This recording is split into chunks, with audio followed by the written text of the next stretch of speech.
Dulu waktu awal-awal Kedaung ada kalau orang Jawa namanya dukun.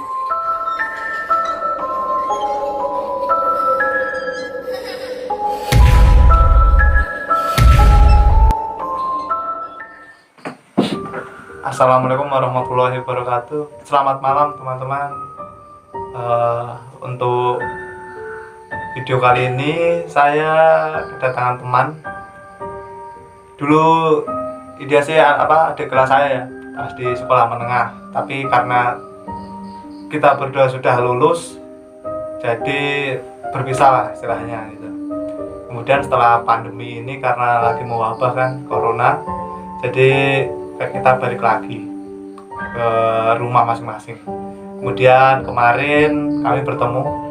Nah, dari obrolan kita kemarin tidak sengaja kita membahas hal yang bisa dibilang mungkin kalau anak-anak sekarang kurang mengerti gitu, asal usul atau nama daerah atau apa. Nah, tanpa sengaja kemarin kita ini berbincang mengenai asal mula suatu nama Kedaung. Kedaung. Mungkin untuk teman-teman masih asing ya, Kedaung itu. Jadi Kedaung itu adalah nama sebuah desa di salah satu kecamatan di Provinsi Jawa Tengah. Nah, apakah Kedaung ini ada hubungannya dengan dawuh atau daung atau apa? Nah, dan seperti apa ceritanya nanti akan dibahas bersama narasumber kita, Mas Andika. Dan sebelum itu, bagi teman-teman yang belum subscribe dulu, karena subscribe itu gratis dan itu akan menambah semangat bagi saya khususnya untuk membuat video-video selanjutnya. Dan tanpa berlama-lama, langsung saja kita mulai bercerita tentang asal mula atau penamaan kota Kedaung itu sendiri. Nah, baik Mas Andika, sebenarnya ini Kedaung ini penamaannya emang langsung dalam artian instan atau ada asal usul atau hal yang terjadi? Ya, terima kasih. Jadi Kedaung itu dulu sebelum orang-orang tinggal di sana itu hanya ada dua orang itu mereka seperti membuka lahan lah, itu namanya babat Kedaung. Kayak misal kalau pertama kali di Jawa Tengah itu namanya babat Jawa, tapi kalau di Kedaung itu ada namanya babat Kedaung. Dan sekarang ada juga pundennya. Punden itu apa punden? Punden itu kayak makam, cuma makam orang terhormat, dan nggak sembarangan orang itu bisa ke situ, ke punden itu. Dan kadang juga ada beberapa rakyat desa yang ibaratnya itu mengendehkan pepatah orang tua dulu yang mengatakan jangan mendekati punden itu. Ya, mereka menerima apa yang mereka lakukan. Misal mereka nggak peduli, mereka nantangin datang ke situ, mereka menerima akibatnya. Misal ada yang langsung hilang di situ, ada yang pulang udah nggak inget apa-apa gitu. Dan di sini yang akan saya ceritakan itu sejarah kelam dulu. Ini emang cerita turun temurun dari orang tua ke orang tua gitu. Dan ya, saya akan mulai dari dulu waktu awal-awal Kedaung ada kalau orang Jawa namanya dukun. Ada dua dukun. Dukun ini dari mana nih? Apa emang asli dari Daung itu sendiri, dari desa Daung, atau pendatang yang berbeda tempat gitu? Ya, terima kasih. Dukun itu terlahir emang dari Daung itu. Itu dukun ada satu perempuan dan yang satu laki-laki, tapi mereka itu enggak suami istri gitu, masih beda, bahkan bukan saudara gitu. Nah, si dukun yang perempuan itu dia itu khusus ibaratnya itu menyembuhkan orang-orang yang kesurupan. Lah si dukun yang laki-laki itu menyembuhkan orang-orang yang sakit, misal punya penyakit yang apa gitu, udah lama berobat ke sana ke sini tapi nggak sembuh-sembuh itu. Lah ini yang dukun yang Oh ya, baik teman-teman, jadi kita lanjutkan lagi ceritanya. Maaf ya tadi karena penyimpanan tipis, jadi tadi sempat ke jeda sebentar videonya. Jadi sekarang kita lanjutkan lagi. Nah, sebenarnya yang di sini yang menjadi pertanyaan saya itu kan tadi saat orang pintar ini istilahnya apa ya, ingin ke alam sana gitu ya kan, beliau istilahnya dimakamkan di sebuah punden gitu, atau istilahnya ya tempat peristirahatan terakhirnya itu dinamai punden. Nah, apakah punden ini itu berada di wilayah Kedaung itu sendiri ataukah berada di luar wilayah Kedaung itu gimana gitu? ya, terima kasih. Ya, jadi sebelum saya menceritakan lebih lanjut tentang punden ini, saya sebenarnya itu agak gimana kalau menceritakan yang hal sesensitif ini ya. Tapi ya nggak apa-apa, ini buat pengetahuan mereka-mereka sambil sharing-sharing. Nah, jadi untuk makam itu atau punden itu nggak bisa saya sebutkan di mananya, tapi intinya itu ada di tengah hutan ya.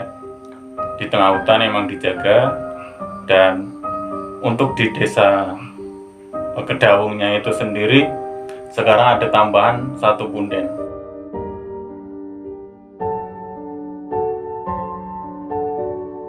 Itu kalau boleh tahu tuh punden apa ya? Siapa itu gitu? Iya, Orang atau apa? itu memang punden orang pintar. Itu baru beberapa bulan dipindahkan ke desa itu. Nah, Dipindah tuh dalam artian gimana tuh? iya, Dipindah apakah dibongkar gitu kemudian dimakamkan di daerah Kedaung atau gimana gitu? iya. Jadi itu awal makam itu dipisahkan dari makam-makam biasa di tengah hutan gitu. Nah, akhir-akhir ini banyak beberapa dari desa Kedaung itu sendiri itu banyak kejadian kasus-kasus yang mungkin anak-anak muda hilang atau mungkin pikirannya stres atau gimana gitu. Ya itu agak sensitif. Tapi nah, setelah kejadian itu banyak banget misal kayak anak muda yang dari jam 7 sore itu jam 7 malam sampai jam 3 pagi itu kesurupan gitu. Udah dipanggil orang pintar tapi ya masih kayak gitu. Terus beberapa hari kemudian itu ada anak muda juga, ya lebih tua dari saya, cuma dia itu pagi-pagi itu dicari udah nggak ada. Nggak ada gimana? Gini, dia itu kayak ada kayak kelampor gitu, cuma dia tanpa sadar dia jalan sendiri. Kayak misalkan kalau ada kasus tuh kan orang tidur tapi sambil berjalan gitu kan ada. Iya. Apakah mirip gitu? Itu beda. Jadi entah siapa yang menggerakkan itu, dia nggak ada di kamar, mau sholat subuh dia nggak ada. Terus orang-orang di desa saya itu nyariin sampai duhur ya, sampai duhur itu baru ketemu di ya di tempat yang emang kalau orang nggak ada pasti ketemunya di situ. Nah itu emang tempatnya agak lumayan sensitif, di sebuah kayak sungai, terus ada kayak gua gitu, ada pohon beringin. Nah di situ ketemu lalu dibawa pulang. Nah alhamdulillah sekarang udah baik-baik saja. Nah setelah beberapa kejadian itu makam orang punden atau punden itu tadi dipindahkan di situ, dan sekarang agak kasus-kasus yang menimpa desa itu agak menurun gitu. Nah itu ada kaitannya mungkin sama zaman dahulu kalau ada anak, tapi kalau bedanya kalau sama zaman dahulu itu anak-anak kecil yang jadi korban. Oh, iya. Jadi tadi orang pintar yang perempuan itu atau dukun gitu, itu dukun yang perempuan, orang pintar yang perempuan itu nyembuhin orang-orang yang kesurupan gitu. Tapi dia berbuat kebaikan untuk dia makan. Oh iya. Astagfirullah. Nah, Maaf ya teman-teman, karena tadi sempat misalnya kurang enak lah dari kita gitu. Jadi sempat saya skip sebentar. Jadi mungkin bisa dilanjutkan ceritanya gitu. Iya. Tadi sampai orang pintar yang perempuan ya. Dulu itu kalau anak-anak kecil usia 5-11 tahun itu kan banyak kasus yang anak itu hilang ingatan, terus tiba-tiba nggak ada di rumah, yang kejang-kejang gitu. Nah itu orang perempuan pintar itu menyembuhkan anak-anak itu dengan cara menyembuhkan di rumah dia. Cuma menyembuhkan itu dia cerdik,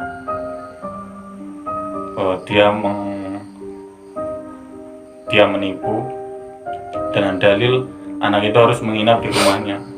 Nah, setelah itu orang tuanya ke situ, orang pintar yang tadi itu berkata, maaf anak ibu sudah tidak bisa diselamatkan.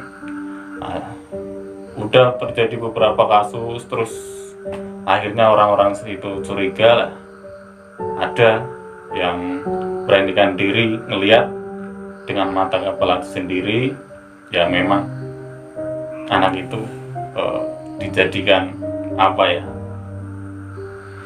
banten atau makanan ya. Ini agak sensitif sih ya. Kemarin juga ada kaitannya lagi dengan kasus ini, tapi mungkin bisa diceritakan lain kesempatan gitu. Oh iya.